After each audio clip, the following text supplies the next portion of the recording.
Hello aspirants, स्वागत है आप सबका आज के वीडियो में।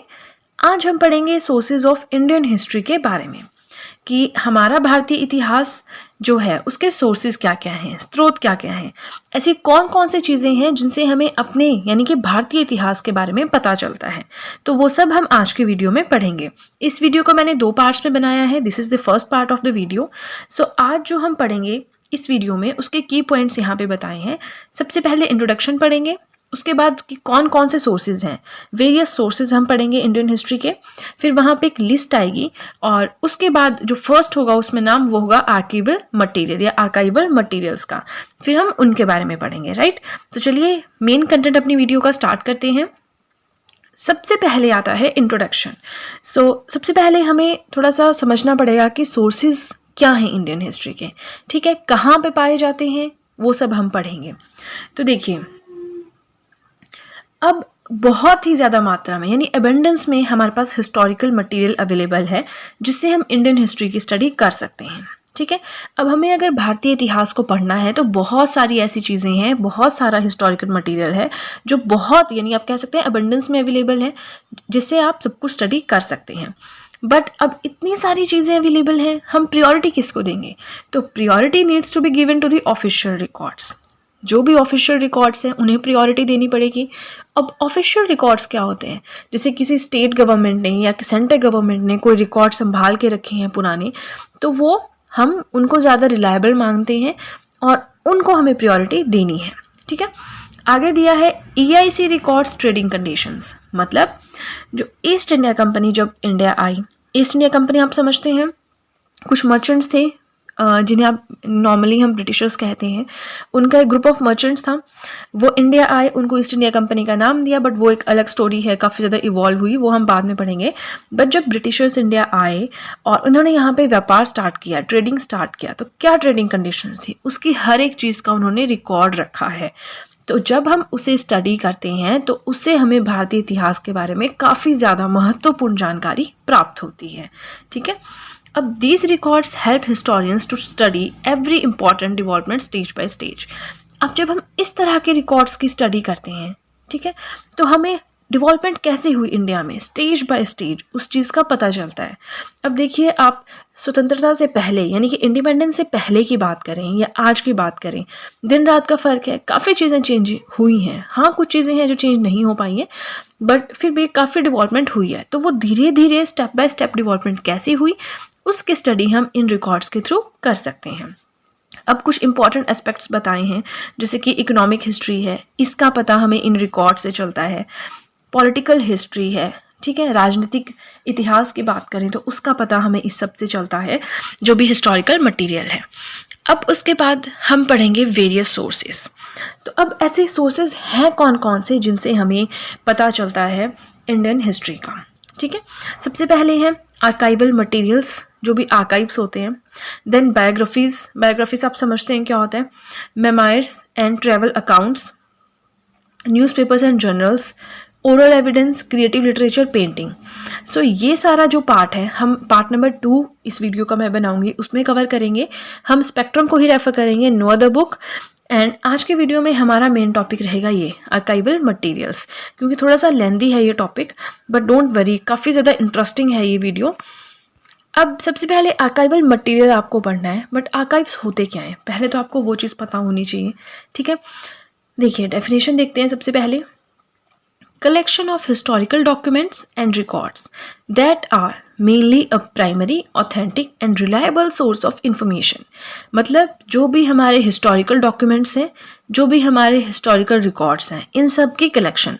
आप यहाँ पे इमेज देखिए, आपको ऐसा लग रहा है कुछ पुराने से कागजात यहाँ पे पड़े हैं, इनकी कलेक्शन है, कुछ लाइब्रेरी टाइप लग रही है। ऑब्वियसली लाइब्रेरी नहीं है, बट कुछ लाइब्रेरी सा लग रहा है आपको इमेज देख के। तो आप इससे भी आर्काइव समझ सकते हैं कि जो भी हिस्टोरिकल डॉक्यूमेंट्स होते हैं या कुछ पुराने रिकॉर्ड्स होते हैं, ठीक है, उनकी कलेक्शन।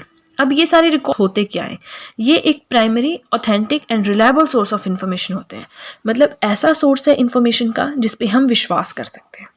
हम इनकी स्टडी करेंगे तो हम इसमें सच चीज़ें ही मिलेंगी, हम इस चीज़ को मान सकते हैं, ठीक है।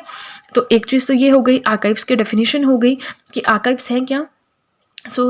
क्या होते हैं? Collection of historical documents and records that are mainly a primary, authentic and reliable source of information. अब हम आर्काइवल मटेरियल्स के बारे में पढ़ेंगे, very interesting part. So archival materials के भी टाइप्स होते हैं, जैसे सेंट्रल गवर्नमेंट आर्चीव्स, मतलब कुछ आर्काइव्स हैं जो सेंट्रल गवर्नमेंट ने अपने अंडर रखे हैं, वो हो गए।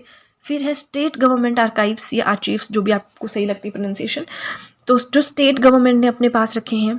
आर्काइव्स ऑफ 3 प्रेसिडेंसीज, ये हम 3 प्रेसिडेंसीज का पढ़ते हैं, वो हम आगे पढ़ेंगे। तो उन्होंने भी अपने अपने आर्काइव्स, अपने अपने जो हिस्टोरिकल डॉक्यूमेंट्स हैं संभाल के रखे हैं।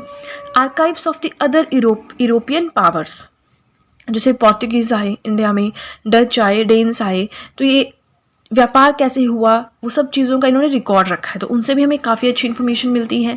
जुडिशियल रिकॉर्ड्स की बात करें, पब्लिश्ड आर्काइव्स की बात करें, प्राइवेट आर्काइव्स की बात करें, तो काफ़ी ज़्यादा इन्फॉर्मेशन हमें इन आर्काइव से मिलती है। तो ये है सारे आर्काइवल मटेरियल्स, जो कि हमारा मेन फोकस है आज की वीडियो का, और हम इन सब के बारे में इन डेप्थ पढ़ेंगे, राइट।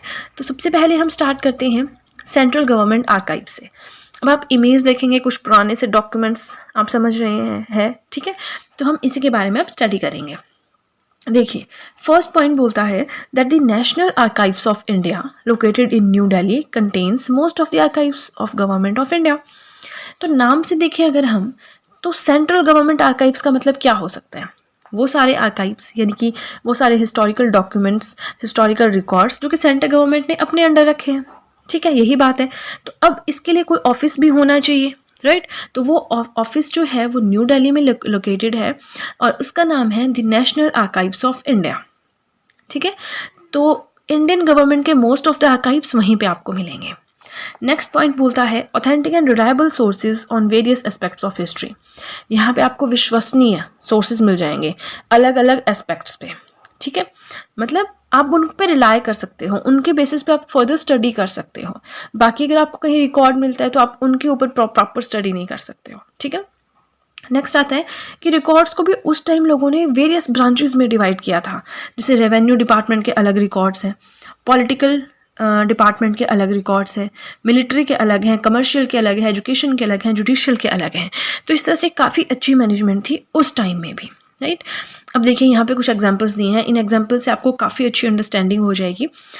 देखिए एग्जांपल में इन्होंने दिया है एजुकेशनल रिकॉर्ड्स, मतलब government policies of education and growth of education system कैसे हुआ, उस टाइम किस तरह की पॉलिसीज़ गवर्नमेंट बनाती थी, धीरे धीरे धीरे एजुकेशन पे कैसे कैसी पॉलिसीज़ बनने लगी, शुरू से लेके एंड तक क्या रहा। पहले यहाँ पे एजुकेशन नहीं दी जाती थी, लड़कियों को एजुकेशन नहीं थी, फिर लड़कों को एजुकेशन मिलने लगी, फिर हिंदी में एजुकेशन हुई, इंग्लिश में एजुकेशन हुई, वर्नैक्युलर लैंग्वेज में हुई। तो वो सारी स्टोरीज़ और एजुकेशन सिस्टम की ग्रोथ कैसे हुई, ये सब आपको किस में मिलेगा? एजुकेशनल रिकॉर्ड्स में मिलेगा।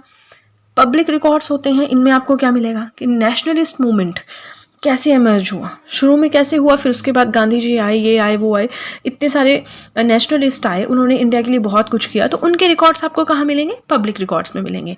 हमने एग्जाम्पल देखा एजुकेशनल रिकॉर्ड्स का एंड पब्लिक रिकॉर्ड्स का। इसके बाद नेक्स्ट पॉइंट आप देखिए, a new series of records home political. तो अब एक न्यू सीरीज जो है रिकॉर्ड्स की स्टार्ट की गई थी 1907 में, जिसका नाम रखा गया होम पॉलिटिकल। ये डील किससे करते थे? ये डील करते थे with political and communal issues, यानी जो भी पॉलिटिकल एंड कम्युनल इश्यूज़ थे उनसे डील करने के लिए इन्होंने एक नया रिकॉर्ड बना दिया, जिसका नाम रखा गया होम पॉलिटिकल 1907। नेक्स्ट पॉइंट है useful for the analytical study of constitutional developments. Constitution में डिवेलपमेंट्स कैसी होती थी उसकी एक एनालिटिकल स्टडी करने के लिए, उन सब चीज़ों को एनालाइज करने के लिए ये काफ़ी ज़्यादा यूजफुल थे, राइट। तो देखिए हमने सेंट्रल गवर्नमेंट आर्काइव्स के बारे में पढ़ा, अब हम नेक्स्ट पढ़ेंगे स्टेट गवर्नमेंट आर्काइव्स के बारे में। तो ये भी काफ़ी ज़्यादा इंटरेस्टिंग है, आप देख ही रहे हैं। अब स्टेट गवर्नमेंट आर्काइव्स का क्या मतलब है? सारे हिस्टोरिकल डॉक्यूमेंट्स एंड रिकॉर्ड्स जो स्टेट्स ने अपने अपने पास रखे हैं, अपनी अपनी स्टेट्स के हैं, अपने अपने पास रखे हैं। बॉम्बे वाले यानी महाराष्ट्र वाले जो है उन्होंने महाराष्ट्रन सेक्रेटरेट ऑफिस में होंगे, या जो भी उनका रिकॉर्ड ऑफिस होगा। मद्रास वाले मद्रास में होंगे, राजस्थान वाले राजस्थान में होंगे, इस तरह से। So it contains the archives of state government. में किस तरह के आर्काइव्स आते हैं? ब्रिटिश इंडियन प्रोविंसेस के आ जाएंगे, जो पहले प्रिंसली स्टेट्स थी उनके आ जाएंगे। फॉरेन एडमिनिस्ट्रेशंस, यानी कि इसमें आते हैं कि कोई फॉरेन से किसी ने रूल किया हो, उसके आ जाएंगे, ठीक है। अब नेक्स्ट वीडियो पे चलते हैं, नेक्स्ट पार्ट पे चलते हैं। सो अदर्स, अब ये काफ़ी ज़्यादा इंटरेस्टिंग है, आप कह सकते हैं इंपॉर्टेंट है भी, नहीं भी, आपकी अंडरस्टैंडिंग के लिए इंपॉर्टेंट है। आप आंसर राइटिंग कर रहे हैं, वहाँ पे आप हाईलाइट कर सकते हैं इनको, जैसे कि हम स्टेट आर्काइव्स की बात कर रहे हैं, राइट, तो उस चीज़ को दिमाग में रखिएगा। सबसे पहला है खार, ये रिकॉर्ड का नाम है। जो लाहौर का किंगडम था उसके पूरे के पूरे रिकॉर्ड इस नाम से सेव्ड हैं, बट इसे ब्रिटिशर्स अपने साथ ले गए हैं। टाइमिंग क्या थी? 1800 से 1849 तक के रिकॉर्ड से ही। नाम क्या है? खालसा दरबार, ठीक है। दूसरा है पेशवा दफ्तर। पेशवा यानी कुछ मराठा से रिलेटेड लग रहे हैं, ठीक है। तो ये क्या है? Most valuable single source for the study of Maratha history. अगर मराठा की हिस्ट्री आपको पढ़नी है तो सबसे ज़्यादा जिसको वैल्यू दी जाती है वो है पेशवा दफ्तार, ठीक है। ये रखा गया है एलिनेशन ऑफिस पुणे में, ठीक है। फिर है हिस्ट्री ऑफ राजस्थान। अगर आपको राजस्थान में जो भी बीकानेर है, जयपुर है, इन सब की हिस्ट्रीज पढ़नी है तो उसके लिए Rajasthan state archives at Bikaner में रखा हुआ है, ठीक है। नेक्स्ट आता है कि आपको अगर डोगरा रूल के बारे में पढ़ना है, डोगरा रूल से आपको ध्यान में रखना है कि हम जम्मू एंड कश्मीर में बात कर रहे हैं। अगर डोगरा रूल के बारे में पढ़ना है तो स्टेट पेपर्स हैं जो कि जम्मू में रखे गए हैं, वहाँ पे आप पढ़ सकते हैं, उनके बारे में इंफॉर्मेशन ले सकते हैं। इसी तरह से केरला ने जो है अपने स्टेट के आर्काइव्स अपने पास संभाल के रखे हैं, कर्नाटका ने अपने पास रखे हैं, महाराष्ट्र ने अपने पास रखे हैं। तो ये सारे एग्जाम्पल्स थे, राइट, ये सारे एग्जाम्पल्स थे कि कौन से रिकॉर्ड्स कहाँ रखे गए हैं, ठीक है। कुछ ब्रिटिशर्स अपने साथ ले गए हैं, कुछ यहीं पे रह गए हैं। तो इस तरह से हम अपनी हिस्ट्री का पता लगा सकते हैं। ये सारे सोर्सेज हैं जिनसे हम अपनी हिस्ट्री का पता लगा सकते हैं, ठीक है। अब है आर्काइव्स ऑफ 3 प्रेसिडेंसीज। जो 3 प्रेसिडेंसीज थी उनके आर्काइव्स के बारे में पढ़ना है। तो सबसे पहले तो पता होना चाहिए कि 3 प्रेसिडेंसीज, ये 3 प्रेसिडेंसीज हैं कौन सी? बंगाल है, मद्रास है, बॉम्बे है, राइट। सो बंगाल प्रेसिडेंसी की थोड़ी सी स्टोरी है। देखिए, जब हुआ क्या था कि बैटल ऑफ प्लासी से पहले कि जितने भी रिकॉर्ड्स हैं बंगाल के वो सारे लॉस्ट हैं, ठीक है। उसके बाद के रिकॉर्ड्स अवेलेबल हैं। तो यहाँ पे आप देखिए फर्स्ट पॉइंट में बंगाल प्रेसिडेंसी के सारे रिकॉर्ड्स खो गए हैं due to the sack of Calcutta in 1756। लेकिन जो बैटल ऑफ प्लासी हुई है जिसमें आपको पता है ब्रिटिशर्स जीत गए थे, उसके रिकॉर्ड्स अवेलेबल हैं कहाँ पे? कुछ तो है नेशनल आर्काइव्स ऑफ इंडिया में और कुछ हैं state archives of West Bengal में। यानी कुछ स्टेट ने अपने पास रखे हैं, कुछ स्टेट ने अपने पास रखे हैं और कुछ जो है वो सेंट्रल गवर्नमेंट के पास है। मद्रास प्रेसिडेंसी की बात करें तो यस, यहाँ पे अवेलेबल है, मद्रास रिकॉर्ड ऑफिस है, वहाँ पे 1670 के बाद के सारे हैं। बॉम्बे प्रेसिडेंसी की बात करें तो Maharashtra secretariat record office Mumbai में सारे के सारे अवेलेबल हैं। तो इस तरह से आप जो आर्काइव्स हैं 3 प्रेसिडेंसीज के, उनकी भी हमने यहाँ पे स्टडी कर ली है, राइट। अब चलते हैं नेक्स्ट वीडियो की तरफ। तो archives of the other European powers, जो बाकी यूरोपियन पावर्स थी। अब जैसे आपको पता ही है सिर्फ ब्रिटिशर्स ने तो इंडिया पे रूल नहीं किया है, डच आए हैं, डेन्स आए हैं, फ्रेंच आए हैं, पोर्तुगीज़ आए हैं। आप यहाँ पे देख सकते हैं डच है, फ्रेंच है, डेनिश है, पोर्तुगीज़ हैं। इन सब ने भी इंडिया में रूल किया है। तो व्यापार कैसे किया है, ठीक है, एजुकेशन का क्या सिस्टम था, वो सारी चीज़ें, उनके भी रिकॉर्ड्स जो हैं हमारे पास अवेलेबल हैं, हम उसकी भी स्टडी कर सकते हैं। बट इसमें भी कुछ अपने साथ ले गए हैं और कुछ यहाँ पे रह गए हैं। अब सबसे पहले बात करते हैं पोर्तुगीज़ आर्काइव्स की, ठीक है। तो इनके आर्काइव्स आपको मिल जाएंगे जिसमें हमें क्या पता चलता है कि जो पोर्तुगल है उसकी कैपिटल है लिस्बन। तो वहाँ से ऑर्डर्स आते थे, यहाँ से रिपोर्ट्स एंड रिस्पॉन्सेज वहाँ भेजे जाते थे। तो ये चीज़ हमें उस टाइम की हिस्ट्री की पता चलती है। डच कौन थे, ठीक है, इन्होंने भी इंडिया में रूल किया है। उसके बाद ये एक्चुअली जो नीदरलैंड के लोग होते हैं उन्हें डच कहा जाता था। इनके रिकॉर्ड्स आपको कहाँ मिलेंगे? मद्रास रिकॉर्ड ऑफिस में मिल जाएंगे and state archives of West Bengal में मिल जाएंगे।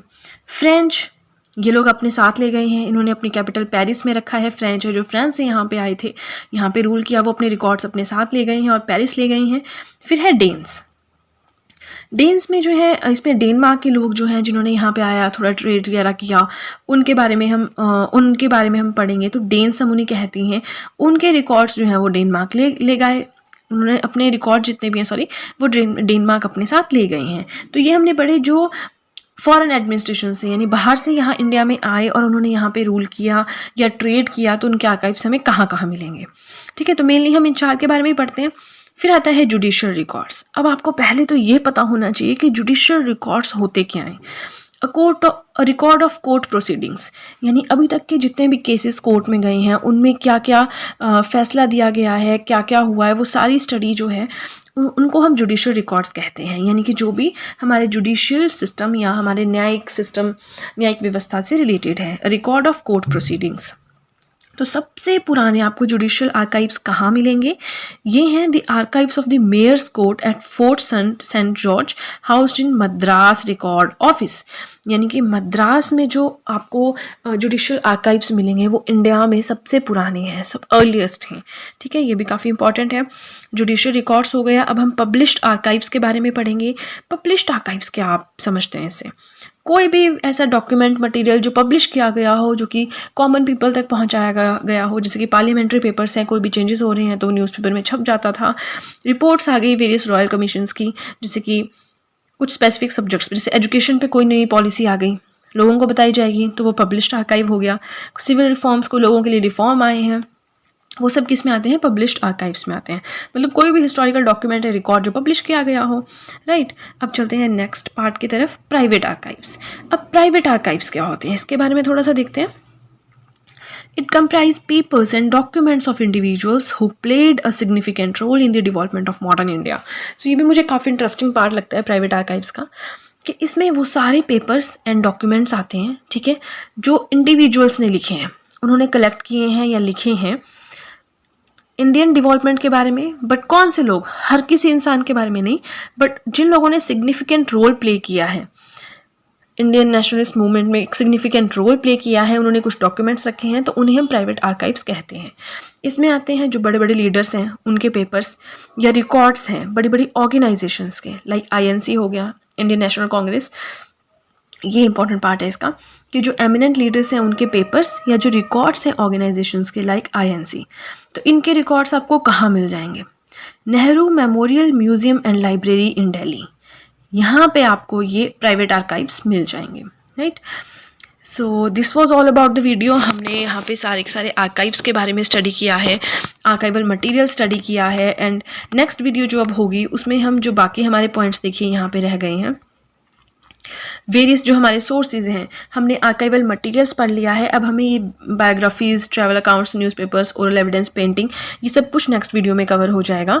तो आई होप मैंने आपको जो भी समझाया आपको अच्छे से समझ आया हो। मैंने बहुत ज़्यादा हिस्ट्री, मतलब बहुत कहानियाँ नहीं लिखी हैं PPT में। तो अगर आपको वीडियो अच्छी लगे तो चैनल को सब्सक्राइब करना बिल्कुल भी ना भूलें, बेल आइकन को प्रेस करें, वीडियो को लाइक करें, वीडियो का लिंक शेयर करें अपने फ्रेंड्स के साथ। And that's it guys, see you soon.